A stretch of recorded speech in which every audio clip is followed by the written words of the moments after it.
This is your boy Sauce and J-Dog, and we will be discussing the 2022-2023 MVP race. And, when you think of this, two guys come to mind immediately. Nikola Jokic of the Denver Nuggets and Joel Embiid of the Philadelphia 76ers. Yeah, so pretty close race all year. I'm hearing experts, they're leaning a little more towards Embiid. One thing I think going against him is the amount of games he's played, but I think it shows that he's only played so many games. What is it, 60? How many? He has played 3 less games than Jokic. 3 less games than Jokic. So, yeah, that's not too far off. I think it's pretty impressive what the Sixers' record is for Embiid being out, the amount that he has. We're talking what? Is it 34 points a game? 33. I know NBA, they're scoring a lot more, but it's at 10 rebounds. He can shoot the 3 ball. I think he could just dominate and take over a game. He can defend very well. Yeah, I think everyone knows that he's a better defender than someone like Jokic. Yeah, not even close. So we'll see what happens, but I think it might be time for Embiid to raise that trophy so he can stop complaining. The last 2 years. Stop complaining about not getting the MVP. Maybe he'll not be a crybaby during the playoff series. Focus on the playoffs, right? He get an NBA championship, get a ring, then he can brag about that. So, I think Jokic is actually the front runner at this point. He's the number 1 seed in the West. Embiid's the number 3 seed in the East. Jokic is having an all-time efficient season, 63% from the field. He's almost averaging a triple-double. He's averaging more rebounds. He's played more games. I understand the defensive side of things, but I feel like if you put Jokic on Philadelphia, they're arguably the best team in the East. If you put Embiid on the Nuggets, I do not think they're the best team in the West, maybe not even the second best team in the West. Mm-hmm. Throughout the regular season. I think they both fit for their own team. I think Jokic is good with passing the ball, getting everyone involved, where the 76ers, they have a guy like Tyrese Maxey, they have James Harden. I know he's not what he used to be, but he can, I think he has 10, 11 assists. I think is he leading the league in assists? I think he's leading the league right? assists. Yeah. And I think that's a really good combination, him and Embiid, right? I don't know if that will be as good of a combination if you put Jokic on the Sixers, but... Yeah, no defense. Yeah, no defense, but... Yeah. Yeah, man. With me, it's I think Jokic is almost clear-cut the MVP, yet I do see a case for Embiid. But if Jokic didn't win the past 2 MVPs, you're telling me he wouldn't be the front-runner? I know people don't want to give him 3 in a row because the only people to do that were, Bird and, maybe Wilt or somebody, but... And obviously Jokic is not an all-time great yet. Maybe if he makes a finals or wins a championship, he will become into that tier. But just because a guy won 2 MVPs prior, I'm not going to hold you accountable for that. I look at it on any given basis. And I'm sorry, you're an idiot if that affects you voting on the MVP. Sauce. What would you define the MVP as? The most valuable player. MVP, right? Does that mean the best player in the league? Who do you think? No, because LeBron would have 10. Who do you think the best player in the league is right now? Giannis. So why isn't he? He has a case. MVP? I would actually maybe have him second over Embiid. He's knocking on the door for being first. I thought you wanted Jokic. No, Jokic is first, but Giannis is knocking on the door. Mm-hmm. Yeah. Let's see his stats here. 31 points per game, 12 rebounds, 6 assists. How many minutes is he playing? 32. He's playing 4 less minutes a game than Jokic, 3 less than Embiid. And if you do his per 36 numbers, he is the MVP. And do we think he's a better defender? We agree he's a better defender than all of them. Embiid's a very good defender. Giannis might be the DPOY. Mm-hmm. Yeah. I don't know. I think they're 10-6, the Bucks, without him. Yeah, but they are the number 1 seed in the East. And we both know if you take Giannis off that team, what are they, the 7th best team in the East maybe? Mm-hmm. And I feel like that's almost being generous. They didn't have Middleton for about half the season. Mm-hmm. Well, that brings up another discussion. Who do you think is going to take it home this year? I think if everybody's healthy, theoretically, right? I think the Bucks will win the championship. So, do you think that would mean with the MVP along the I lines don't- there? I mean, do you think that's correlation? I don't think best player Not does always. not mean MVP, Mhm. or because Jordan, LeBron, even Mhm. Kobe, like certain years would have gotten it. Shaq would have gotten more than one. Mhm. I mean, Nash was never even a top 3 player, right? And he's got 2 of them. Mhm. Jokic, you can make an argument he's not a top 3 player. He's got 2. I think he's getting a 3rd. Yeah. You know what's happens, upsetting yeah. about this whole argument? It's like Luka's not in this, man. I thought he was going to take off this year, and I think he's. I'm not going to say he's declining, but where's he at? I mean, I'm hearing a lot of speculation about his defense, if he's even trying on defense, about his energy level, if he's how hard he's trying. I mean, do you think what's going on right now? Do you think it's mainly because of Kyrie, or do you think it's just not the type of play style that works for Luka? I think it's a combination of everything. Kyrie, great scorer, but let's be real, he provides nothing else. From an intangible standpoint, from a leadership standpoint, a facilitation standpoint, a defensive standpoint, and he might take a hiatus at any given moment. So, I can't blame everything on Kyrie since he's been there, but like, my problem with Luka is, can your play style adapt with other stars? Because you know what Kyrie brings, he plays like you, but it's like, he came here and you guys got worse. You can't only blame Kyrie. It's like, Luka, what have you done with your game to adapt him to the franchise? Yeah, I mean, it's a tough situation to think about, to really analyze. I mean, you got 2, what would you say, all-stars? You could call them, what, all-star caliber? Or Luka and Kyrie? Yeah. Yeah, you got a superstar and all-star. Superstar and all-star, right? I mean, kind of reminds me of the situation, just when Kyrie was in Brooklyn, when you had, Kyrie, Durant, Harden. When you got 3 guys like that, some of the best one-on-one players, it's like, I'm not sure how you guard that, but obviously it must just be something defensive. I think it must be just the pace of the game that changed. Yeah, you're 100% correct. But to get back on topic about the MVP discussion, Luka, before Kyrie even got there, was not in like the top 3 or 4 names that would come up. I'm not saying he couldn't have played his way into that. You don't think he was an MVP candidate? Or? I would say he was probably like 5th behind those 3 guys in Tatum.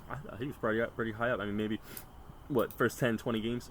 Okay, you're talking like early in the season. I'm talking before Kyrie got there. I probably would have had, the 4 big names with Tatum at 4, and then probably Luka at 5 at the time. Maybe he could have played his way into the discussion, but I don't think he was a real candidate along with these 3 right here to get the MVP. Yeah. Do you think Kyrie? I mean, obviously it's not working out in Dallas. But where do you see him going next? Like to help a team win a championship? Do you think he's worth signing to like a max? So deal, today or yesterday, he demanded, or not demanded, he said he wanted to test the free agent market.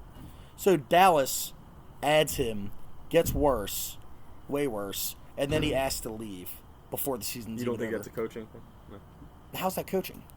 They didn't have him last year. They go to the Western Conference Finals. I don't know if Kyrie loves basketball anymore.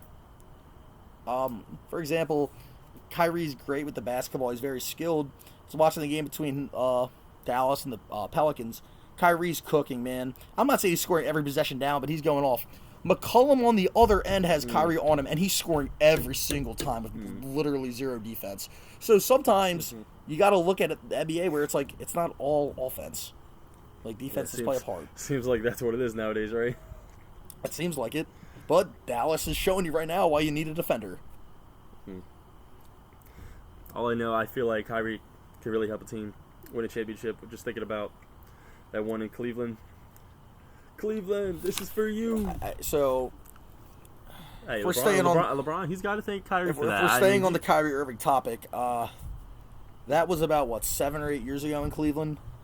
He's played with the second best player of all time, in my opinion, and he's got 1 ring with him. Do you think he wins that without Kyrie? No, but he also doesn't win without Love. So, yes, Kyrie is better than Love, but yes, you need players on your team. Kyrie had a great finals. He hit the first or second biggest shot probably of all time, right? You're saying they needed Love? You don't win that series without Love. Irving's better. I don't remember him playing too well. He got the stop at the end of the game. He averaged a double-double for the series. 15 and 11. I'm not saying he's the importance of Kyrie, but if you take him off Cleveland, they're not winning that series. Yeah. Same thing with Bosh. Are you beating the Spurs in 7 and 13 without? No, you're not. Without Bosh. Without Bosh? Yeah. Oh, you want Bosh got the key rebound to pass it down. You want to get into that? So hey, someone else in that position, you don't know if he makes. I'm just saying, like, Kyrie Irving at that point in his career was not a good defender, but he'd at least try on defense. He didn't have to be the facilitator because you had an all-time like point forward in LeBron, right? He could just go out there, play one-on-one basketball, spot up, hit jump shots, and I think he loved the game at that point. At this point, you got Kyrie. His mind's obviously focused on other things. He does not try on defense.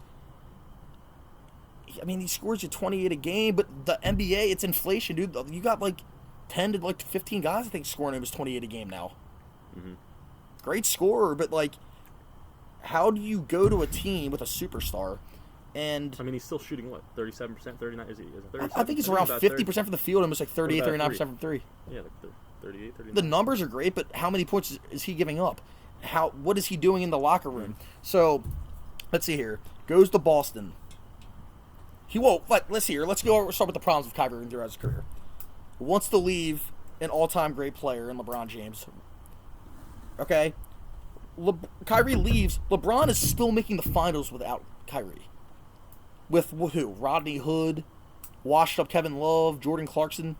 Kyrie goes to Boston. He gets injured the first year. They go to Game 7 of the Eastern Conference Finals with Jason Tatum as the best player as a rookie. Him and probably Horford were the two guys. They get Kyrie back for next year. They're being put out in the second round of 5 games. And he quit on his team after he told Boston, I want to stay here. Okay? Then he goes to Brooklyn. Without Durant, he had a losing record with the Nets. They have a better record without him that year, without KD. KD comes back.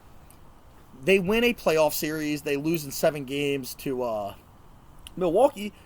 Kyrie got hurt, so I don't really know how to look at that. They probably win that series. I'm thinking if Kyrie stays healthy, or James Harden even was playing with like a torn hamstring or something. He was like limping out there. So if they have either of those two guys healthy, they probably beat Milwaukee, I'm thinking. And then next year, the next year, KD and Kyrie are healthy after Kyrie. And listen, I don't blame Kyrie for any of the vaccine stuff. That's up to him. If you want to get vaccinated, get vaccinated. If not, do you. But he comes back and everybody's hyping him up. Yeah. I'm like, this guy has won playoff series wins since LeBron James. They get swept. Kyrie didn't just get swept. He got swept as the second option. Imagine if he's leading that team. You couldn't get a game as a second option with Kevin Durant on your team? You couldn't take more pressure off KD? Kyrie had one great game. I think he had 40 the first game of the series. But even that game, the final seconds, Tatum catches a layup in the lane. They have a foul to give, and he lets Tatum slip right by him and put a layup in. I mean, is it not trying? Is it awareness? Like, where do you realistically see him being a good fit in the future? I mean, is there aside LeBron James, with a team that has defense? You think that's it? Yeah. I mean, it's proven. And I'm not even just talking. I think he's fantastically skilled. Obviously, he's one of probably the top 30 or 40 scorers of all time. And I feel like I might even be slutting him by saying that. LeBron knows how to handle him on and off the court. LeBron can take away facilitating duties from Kyrie. So I think Kyrie and LeBron would be a very good fit, and they won a championship together. So hey, maybe he ends up in LA. I mean, the thing about that is you can't guarantee Kyrie Irving 4 or 5 years right now. He could literally stop playing basketball at any given time if he wants. Also, it's like he's 31. He's not 26 anymore. Is he declining? It hasn't happened yet. It's going to happen in 3 years. What if you give him 5 years? I would give him whatever. I would give him 2 years. I would give him whatever LeBron James is getting. Because you don't want to be stuck with him post LeBron. You're not winning, and he might not even play basketball anymore. Yeah. So Kyrie with the 3 years in Brooklyn, you had, or 3.5 years, you had one playoff series win. He gets swept by Boston, has one good game that series. I think he scored 14, 17, and 20, maybe the other 3. Meanwhile, KD's getting triple team. Kyrie's going single all game, not very effective, playing no defense. Kyrie, in the middle of this year, asked to be traded and does not tell his brother and best friend Kevin Durant, who's blindsided because they're, second or third in the East at the time. I guess I can't really blame Kyrie for that one because they weren't going to guarantee him like multiple years of a contract, but he kind of brought it on himself. So now he goes to Dallas. They make the Western Conference Finals last year with one superstar, no all-stars. Brunson is good now, but like last year nobody was looking at him like, you're the guy. Pretty good two-way player. I mean, what did they beat the Suns, right? Yeah, they beat the Suns. They beat the Suns, and Brunson played a very key role. So they go to the Western Conference Finals. They lose to Golden State in, I believe it was 5 games. So this year they pick up Kyrie right around the All-Star break. They're 4th in the Western Conference. They drop all the way to 11th with Kyrie. And Kyrie is in post-game talking like he doesn't really care, and it almost looks like he's trying not to laugh. Like he obviously, I don't know if he doesn't care about Dallas or he doesn't care about basketball. He told them while they still have a chance to make the playoffs that I'm leaving or I'm testing free agency. So everywhere he goes, negative things happen. Yeah. Other than with LeBron freaking James. Before I get going here, I have one more stat for everyone to ponder on. Kyrie's record with LeBron is 132-51. Kyrie's record without LeBron is 234-247. And this guy has played in his career has played with LeBron, Kevin Love, Durant, Tatum, Brown, Horford, Harden, Luka, and Marcus Smart. Give him some sauce. And there's Kyrie Irving for you.